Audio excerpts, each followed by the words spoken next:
Bismillahirrahmanirrahim. Alhamdulillahirabbil alamin wa bihi nasta'in ala umurid dunya waddin. Wassalatu wassalam ala asyrafil anbiya wal mursalin sayyidina Muhammadin wa ala alihi wa sahbihi ajma'in. Qala al-musannif al-imam Abu Hamid Muhammad bin Muhammad al-Ghazali rahimahullah, nafa'ana bi ulumihi fid dharain amin.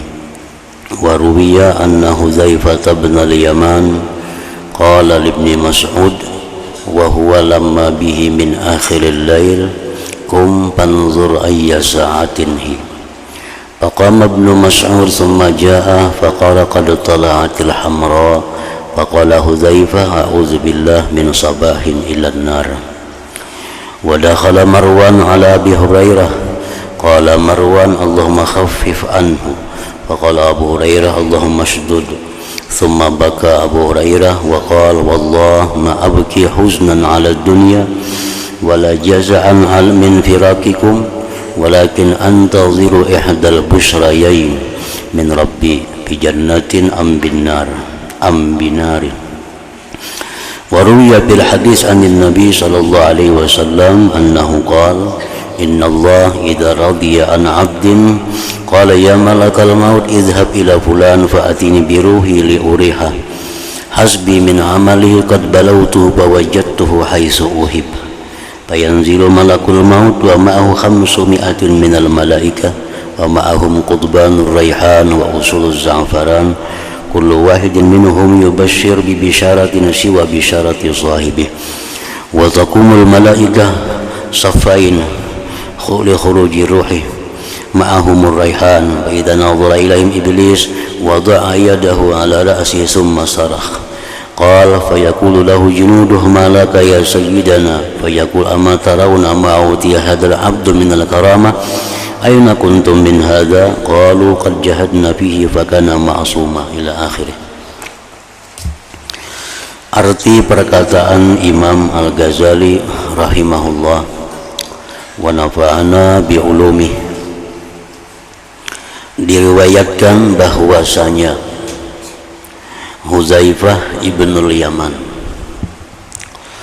radhiyallahu an berkata kepada Abi Mas'ud, nang bujurnya Abi Mas'ud radhiyallahu an, dan ia ketika dengannya di akhir malam. Hudzaifah berkata kepada Abi Mas'ud, bangunlah, lalu lihatlah saat apa sekarang. Maka Abi Mas'ud bangun, kemudian ia datang kepadanya dan berkata, awan merah telah terbit, artinya hari menjelang subuh. Maka Hudzaifah berkata, saya berlindung kepada Allah dari pagi hari ke neraka.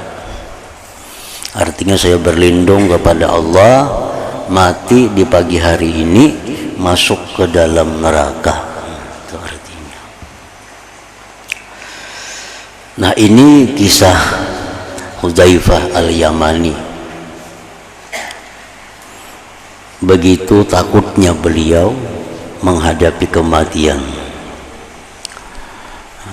sampai-sampai beliau selalu berlindung kepada Allah agar dijauhkan dari api neraka.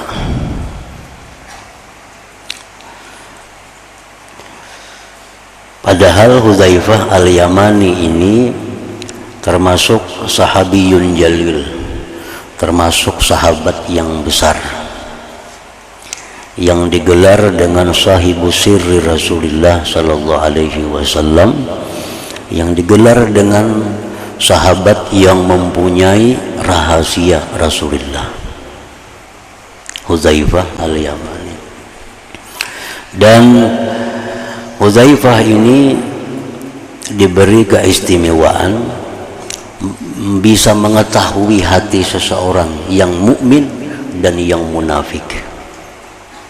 Ini khusus diberikan Rasulullah kepada Hudzaifah.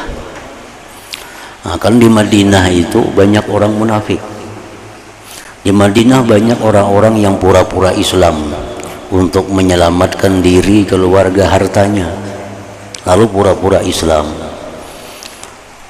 Sembahyang umpat ke masjid, umpat bayar zakat, umpat juga orang hari raya, umpat puasa, tapi hatinya kafir. Nah, ini munafik. Nah, mengetahui orang munafik itu sulit karena bergaul sama dengan kita. Cuma Hudzaifah ini yang diberi ilmu oleh Rasulullah Sallallahu Alaihi Wasallam, mengetahui oh si fulan itu munafik, si fulan ini mukmin, si fulan ini munafik, si fulan ini mukmin. Sampai-sampai Sayyidina Umar radhiyallahu an pernah bertanya kepada Hudzaifah ini, wahai Hudzaifah, coba periksa hatiku, apakah ada sifat nifak dalam hatiku ini. Umar pun bertanya kepada Hudzaifah, periksakan penghatiku ini, adakah sifat munafik di hatiku. Karena Hudzaifah tahu kalau orang tuh hatinya ada munafik, itu Hudzaifah tahu. Nah, jadi Hudzaifah yang sedemikian hebat, Hudzaifah yang sedemikian tinggi kedudukannya, beliau pun takut mati itu. Beliau takut mati masuk neraka.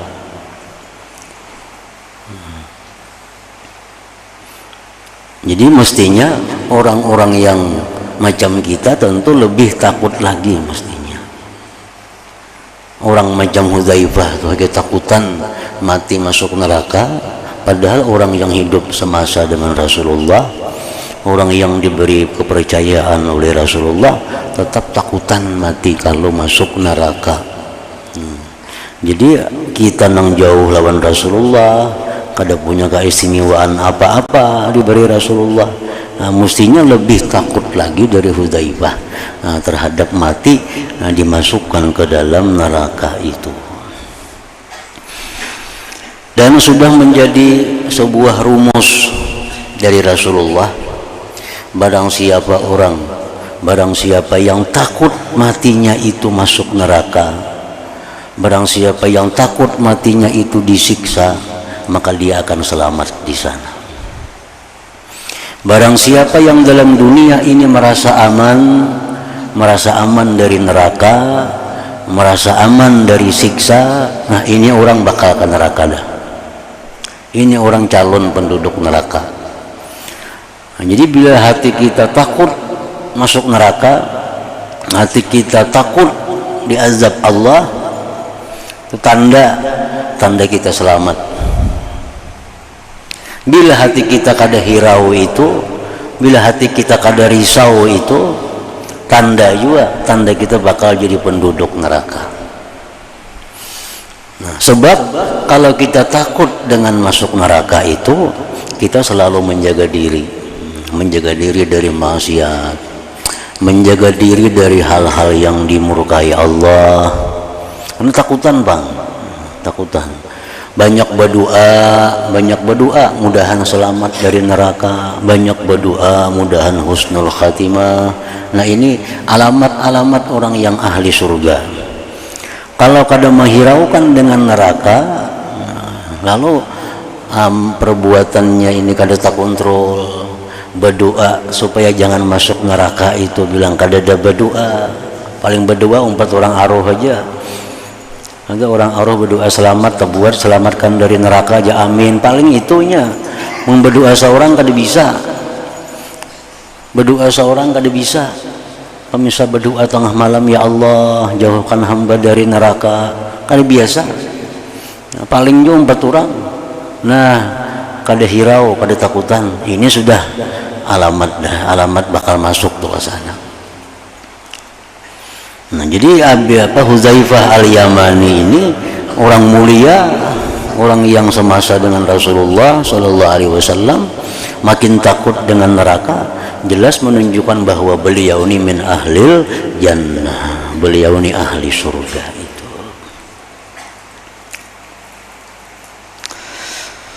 Marwan,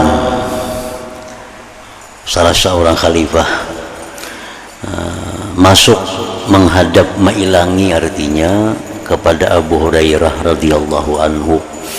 Abu Hurairah sudah sakit-sakitan. Marwan ini ya macam kayak presiden lah, anak buahnya Muawiyah juga nih, anak buahnya Muawiyah, Marwan. Jadi si Marwan ini menghilangi Abu Hurairah yang sedang sakit. Lalu Marwan berkata, ya Allah, ringankanlah daripadanya. Ini doa kepada Allah, ya Allah, ringankanlah Abu Hurairah ini. Artinya menghadapi kematian dan selanjutnya. Maka Abu Hurairah berkata, ya Allah, keraskanlah. Jadi artinya Marwan ini berdoa kepada Allah agar Abu Hurairah diberi keringanan menghadapi kematian, diberi keringanan menghadapi sesudah kematian. Abu Hurairah menjawab, urusan itu adalah urusan yang sangat berat. Artinya Allahumma sydud, ya Allah, ini urusan yang berat. Menghadapi kematian, sesudah kematian, itu urusan yang sangat berat.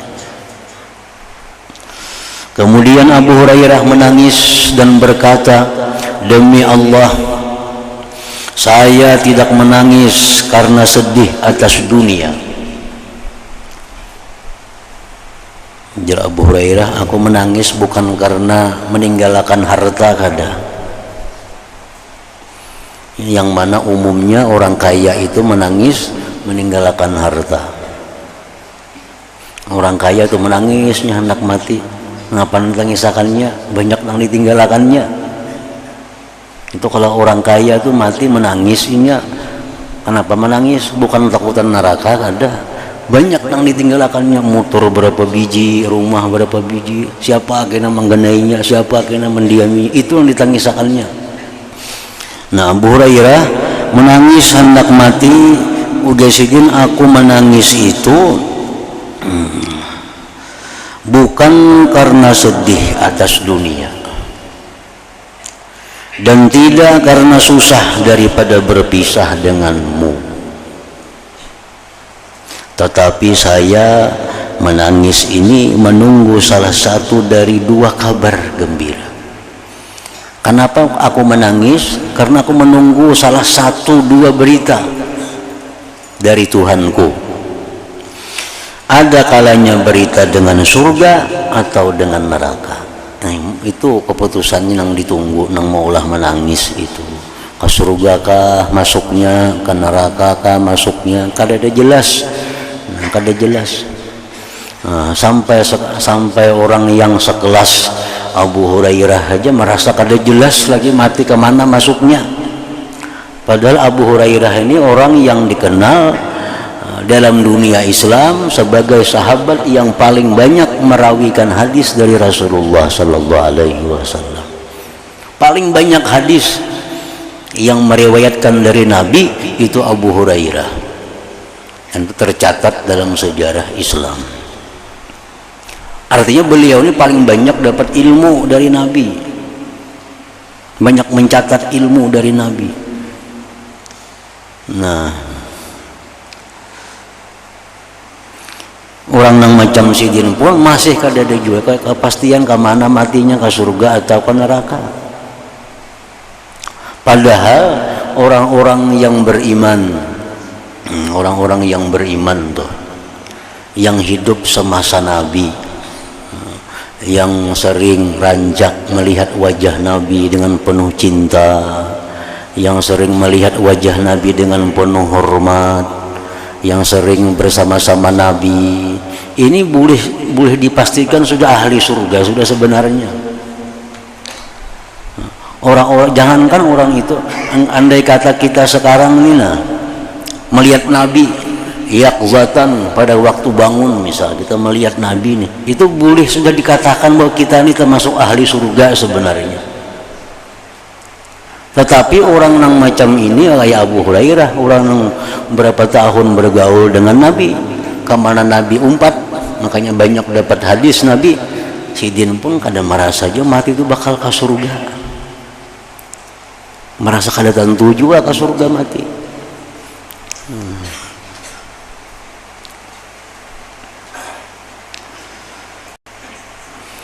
Diriwayatkan dalam hadis dari Nabi sallallahu alaihi wasallam bahwa beliau bersabda, "Innallaha idza radiya an 'abdin qala ya malakal maut idhhab ila fulan fa'tini bi ruhihi li uriha hasbi min 'amali qad balawtuhu fa wajadtuhu haitsu uhib."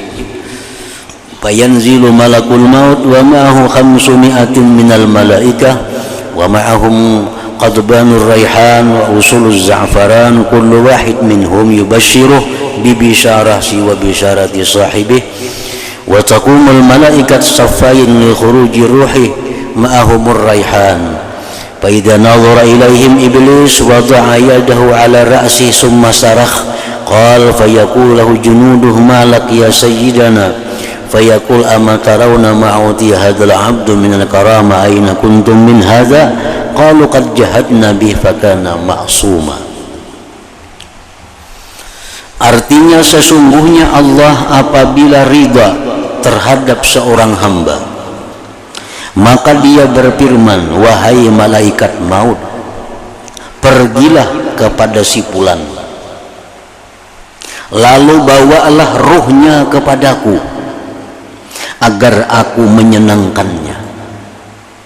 Cukup akan aku dari amalnya, aku telah mengujinya, lalu aku mendapatkannya menurut apa yang kusukai. Nah, ini malaikat maut hendak mencabut nyawa orang yang diridai Allah. Perintah Allah, wahai Israel, jam tulak ke sana dah. Datangi hambaku yang kuridai, itu cabut ruhnya, bawa kemari. Aku ingin membahagiakannya.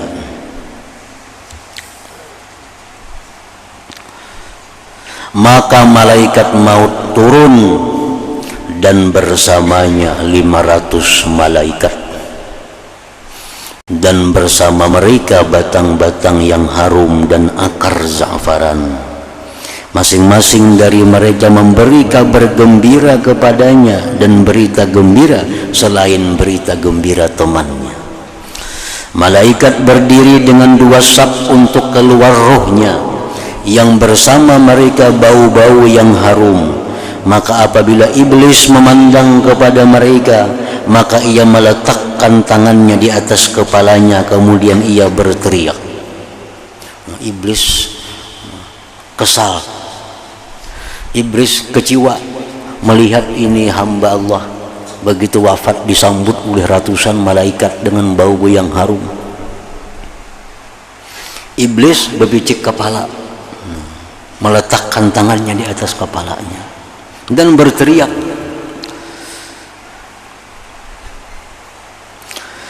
Rasulullah bersabda, lalu tentara-tentara iblis, anak buahnya, pasukannya, bertanya kepada iblis, apa yang terjadi bagimu wahai penghulu kami? Kenapa pian berpicik kepala? Kenapa pian berkuriak? Iblis menjawab, apakah kamu tidak melihat apa yang diberikan Allah kepada hamba ini daripada kemuliaan? Di mana kamu dari orang ini? Kamu kada tahu kah orang ini? Kada digoda kah inya semasa ini hidup? Kada diganggu kah semasa ini hidup? Sehingga dia bisa mulia di sisi Allah. Mereka menjawab, anak buahnya ini menjawab, kami telah bersungguh-sungguh menggodanya. Kami sudah seringkali menggodanya, mengganggunya supaya jangan takwa kepada Allah. Kami sudah berkali-kali menggodanya agar maksiat kepada Allah. Maka dia adalah orang yang dipelihara Allah. Artinya kami menggoda kada mampan, kami rayu kada mampan, karena dia sudah dipelihara oleh Allah Subhanahu wa Ta'ala. Jadi artinya bahwa orang-orang yang diridai Allah itu apabila malaikat maut datang mencabut nyawanya, maka malaikat maut itu membawa rombongan dari malaikat untuk menyambut rohnya tadi, membawa kehadirat Allah Subhanahu wa Ta'ala. Al-Hasanul Basri berkata, tidak ada kesenangan bagi orang mukmin kecuali pada bertemu dengan Allah Ta'ala. Tidak ada kebahagiaan bagi orang mukmin kecuali pada bertemu dengan Allah Ta'ala. Maka barang siapa kesenangannya pada bertemu dengan Allah Ta'ala, maka hari kematiannya adalah hari kebahagiaannya dan kegembiraannya, keamanannya, kemuliaannya, dan kehormatannya. Artinya bila mana kita ini rindu dengan Allah, kita ini cinta kepada Allah, kita ingin bertemu dengan Allah, maka hari kematian itu adalah merupakan hari kemerdekaan. Hari kematian itulah hari kebahagiaan, karena pada hari itu kita berjumpa dengan zat yang selama ini dirindukan. Dikatakan kepada Jabir bin Zaid ketika akan wafat, apa yang akan kamu inginkan? Ujar nang maharagu nang memelihara menjaga Jabir nih waktu sedang sakit. Wahai Jabir, pian hendak apa? Pian hendak apa? Jabir menjawab, memandang kepada Al-Hasan. Aku hendak bertemuan Hasan. Hasan Basri maksudnya. Maka ketika Al-Hasan masuk kepadanya, maka dikatakan kepadanya, ini Al-Hasan. Wahai Jabir, ini sudah datang Hasannya. Nang pian hendak bertemuan lawan sidin, ini sudah ada sidinnya Al-Hasan. Lalu Jabir mengangkat pandangannya kepada Al-Hasan, kemudian ia berkata, wahai saudara kami, wahai saudara kami Hasan, ini saat demi Allah di mana saya berpisah denganmu ke neraka atau ke surga.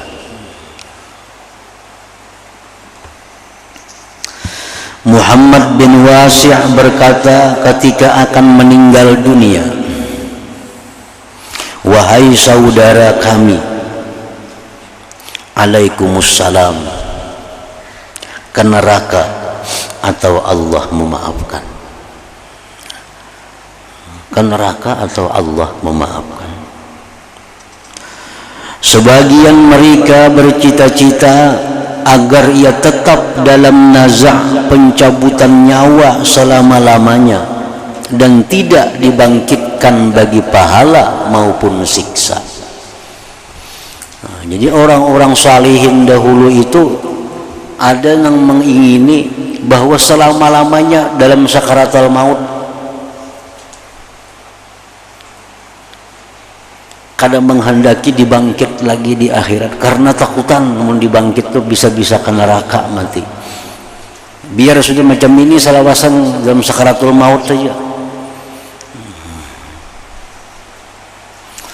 Nah, maka takut terhadap su'ul khatimah.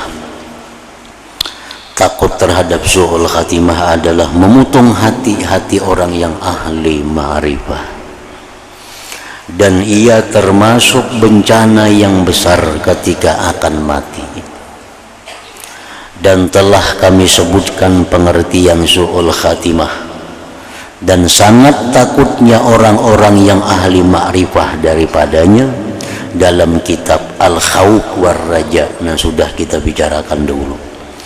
Dan itu layak dengan tempat ini, tetapi kami tidak memperpanjang dengan menyebutkannya dan mengulangnya.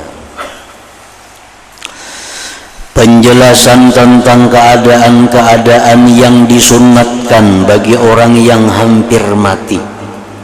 Kalau orang itu sudah sakit, sudah uyuh, sudah parak lah, apa yang baik dikerjakan, apa yang sunat dilakukan supaya mati dalam keadaan husnul khatimah.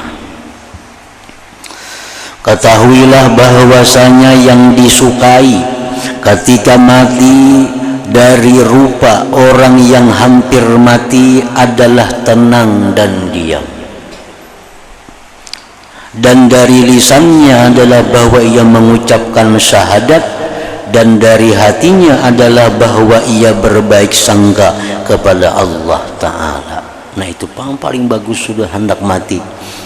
tenang, tentram, lisannya mengucap la ilaha illallah, hatinya berbaik sangka kepada Allah. Nah, mati dalam keadaan husnul khatimah itu. Adapun rupa, maka telah diriwayatkan dari Nabi sallallahu alaihi wasallam bahwa beliau bersabda, urqubul maita inda salasin idza rashaha jabinuh wa dama'at aynah wa yabisat syafatah fahiya mir rahmatillahi qad nazalat bih wa idza ghatta ghatital makhnuq wa ahmarra launuh wa arbadat syafatah fahuwa min azabillah qad nazala bih. Artinya, perhatikanlah, ujar Nabi ini, perhatikanlah orang yang meninggal di sisi tiga hal. Artinya orang yang meninggal itu perhatikan tiga perkara,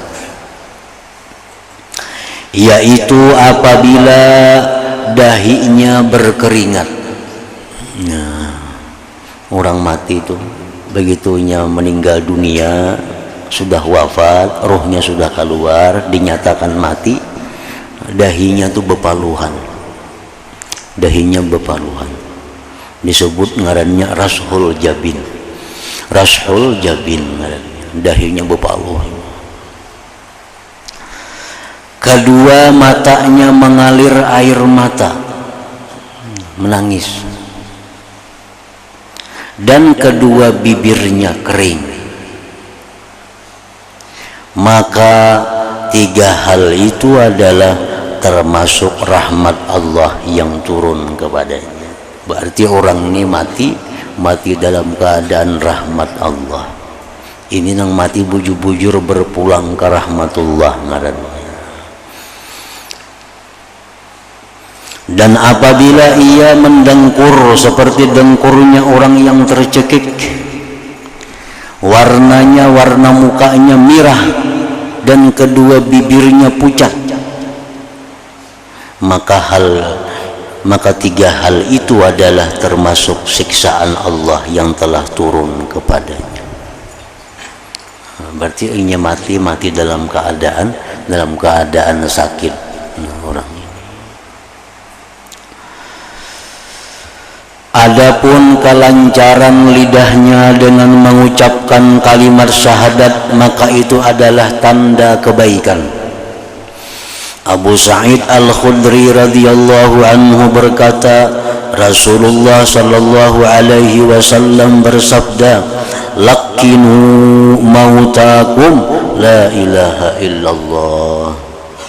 Artinya, ajarkan, bacakan orang yang hampir mati di antara kamu dengan kalimat la ilaha illallah. Nah, bisiki la ilaha illallah. Nah, itu ada aturan-aturannya. Ya paling banyak 3 kali lah, cukup sudah. Ya, dibisiki di telinganya la ilaha illallah. Dalam riwayat Hudzaifah radhiyallahu anhu, fa innaha tahdimu ma qablaha minal khataya. Artinya sesungguhnya kalimat itu dapat menghancurkan segala kesalahan sebelumnya. Nah, amun si orang nang parak mati ini menyahut la ilaha illallah, nah menyahutnya, nah maka satu kalimat yang diucapkannya itu menghancurkan segala dosa yang pernah dilakukannya semasa hidupnya. Habis sudah dosanya kali lagi. Kalau hendak mati itu bisa mengucap la ilaha illallah. Utsman radhiyallahu anhu berkata, Rasulullah sallallahu alaihi wasallam bersabda, "Man mata wa huwa ya'lam an la ilaha illallah dakhalal jannah." Artinya barang siapa yang meninggal dan ia meyakini bahwa tidak ada Tuhan selain Allah, niscaya ia masuk surga. Ubaidullah berkata, "Wa huwa yashhad." Artinya dan dia bersaksi. Utsman radhiyallahu anhu berkata, apabila orang yang akan mati hampir mati, maka ajarkanlah, bacakanlah kepadanya kalimat la ilaha illallah. Karena sesungguhnya tidaklah seseorang hamba yang diakhiri dengan kalimat tersebut ketika akan mati, melainkan adalah kalimat itu bekalnya menuju surga. Umar radhiyallahu anhu berkata, datangilah orang-orang yang akan mati di antara kamu. Artinya mun ada kita nara habar si fulan sakarat, si fulan banget, nah, datangi. Dan ingatkanlah mereka, maka sesungguhnya mereka melihat apa yang tidak kamu lihat. Nah, orang sakarat tuh melihat yang kada kita lihat. Ya, malaikat-malaikat melihat malaikat maut, melihat macam-macam dilihatnya. Maka sesungguhnya mereka melihat apa yang tidak kamu lihat. Dan ajarkanlah mereka dengan kalimat la ilaha illallah. Abu Hurairah radhiyallahu anhu berkata, saya mendengar Rasulullah sallallahu alaihi wasallam bersabda, hadara malakul maut rajulan yamut fanadhara fi qalbih falam yajid bihi syai'a fafakka lahyaihi fawajada tarafa lisanih lasikan bihanakih yaqulu la ilaha illallah faghufira lahu bikalimatil ikhlas. Artinya malaikat maut mendatangi seorang laki-laki yang akan mati. Lalu ia melihat di dalam hatinya, maka ia tidak mendapatkan sesuatu di dalamnya.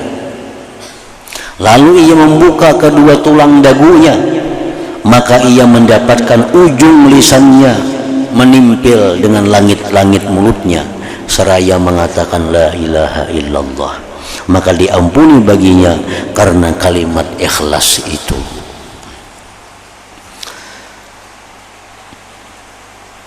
Dan semestinya bagi orang yang mentalkinkan nang hidup nih, nang mengucapkan la ilaha illallah itu, agar ia tidak memaksa dalam talqin. Jangan memaksakan supaya menyahut tuh, jangan. La ilaha illallah dipaksakan supaya nang garing ini menyahut, jangan dipaksa. Kita disuruh cuma membacakan, nah, disuruh membacakan di telinganya la ilaha illallah. Jangan dipaksa, baca lah, kasih baca, ada usah dipaksa-paksa itu, cukup dibacakan aja. Akan tetapi ia berlemah lembut, karena kadang-kadang lisan orang yang sakit tidak dapat berbicara. Lalu sulit atas yang demikian, dan talqin membawa kepada memberatkannya. Namun dipaksa-paksa itu menyulitkan inya dan ketidaksukaannya kepada kalimat tersebut. Nah, ini sakitnya orang sakit dipaksa-paksa membaca kalimat itu, khawatir kalau dia benci kepada kalimat itu, nah dikhawatirkan itu. Dan dikhawatirkan bahwa demikian itu menjadi sebab su'ul khatimah. Nah, jadi kita talqin dengan lemah lembut, jangan keras, jangan nyaring, jangan berpaksaan, karena khawatir ini orang garing, ini orang dalam keadaan sakit. Bila kita paksa, bila kita karasi, khawatirnya benci dengan kalimat itu, maka itu membawa kepada su'ul khatimah.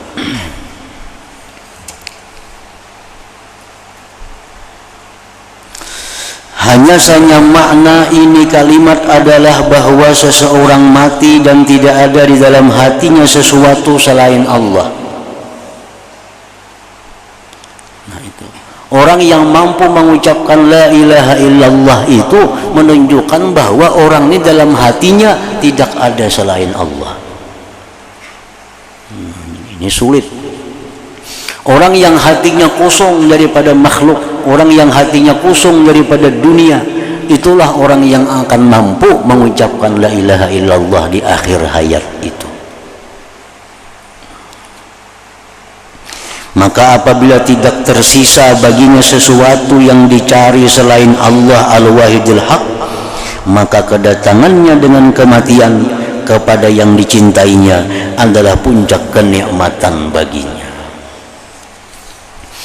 Kalau hati ini dimabuk dengan dunia, berpaling kepadanya, lagi merasa menyesal atas hilangnya kelezatannya, dan kalimat itu di atas ujung lisan dan hati tidak setuju atas mewujudkannya, maka jatuhlah urusan dalam bahaya masyiah kehendak Allah. Karena sesungguhnya semata-mata gerakan lisan itu sedikit manfaatnya. Kalau orang yang mengucapkan kalimat la ilaha illallah di waktu hidup ini, la ilaha illallah, tapi hatinya kosong, itu sedikit manfaatnya. Kecuali bahwa Allah memberi karunia dengan menerima zikirnya itu. Jadi yang pertama yang disunatkan pada orang yang hendak mati itu adalah mengusahakan mengucapkan kalimat la ilaha illallah. Nah, yang kedua, mengusahakan agar husnuzan dengan Allah Subhanahu wa taala. فيا رجل منه شفاعة صلوا عليه وسلموا تسليما اللهم صل وسلم عليه